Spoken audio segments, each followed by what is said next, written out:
Gwe, Jalasi. Hello and welcome. My name is Julie Pellisier-Lush. I am the Poet Laureate for Prince Edward Island. My mentors, I think at first, would probably be my father. He was a United Church minister. He's retired now. He is enjoying time on his own, just doing what he wants to do, which includes camping and canoeing. But he was always the storyteller in our family. It was just him and I. He was a single father. And at night, he would sit and tell me all these stories that he would create just from his imagination. And I was his oldest, and I got all that storytelling.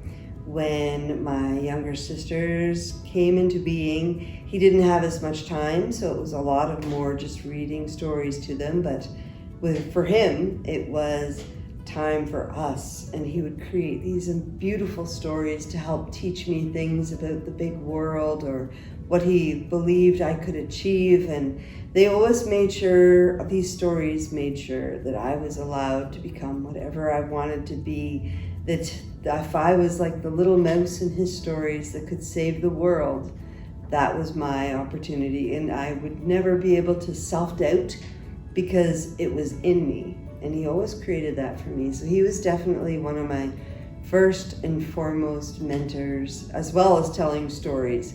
As a United Church minister, he would tell stories that would make all the children of the church to stop and listen and pay attention, because the way he would tell them, he would use his hands, he would use his eyes, he would use different ways that he would say different words that would make you just captivated and want to learn more and hear more.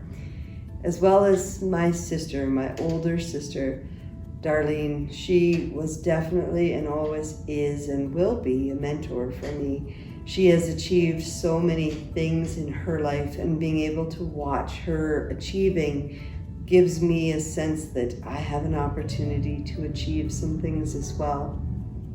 She is the Chief of Lennox Island First Nations.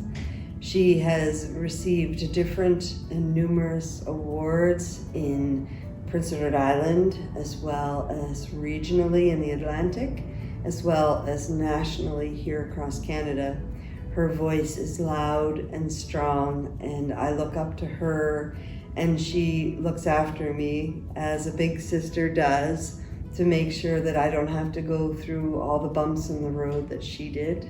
And with her inspiration and her wisdom and guidance, I have been allowed to spread my wings and take them in so many different directions. As a poet laureate, as a writer of books, I have written My Mi'kmaq Mother in 2009, Mi'kmaq Campfire Stories of PEI, and that was just last year.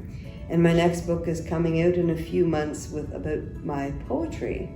So I have been able to do things that I think when I was younger were just amazing dreams, hopes, and you know, those wishes that we hold in our heart. And now I see them all coming to life. And in terms of theater, being able to walk on the stage and share our culture, our language, our knowledge, our songs, all those different things that I would have probably been afraid to do if I hadn't been watching her being brave and going up to the podiums, going up to events and just being herself and shining like the star that she is. She's definitely been an amazing mentor to me.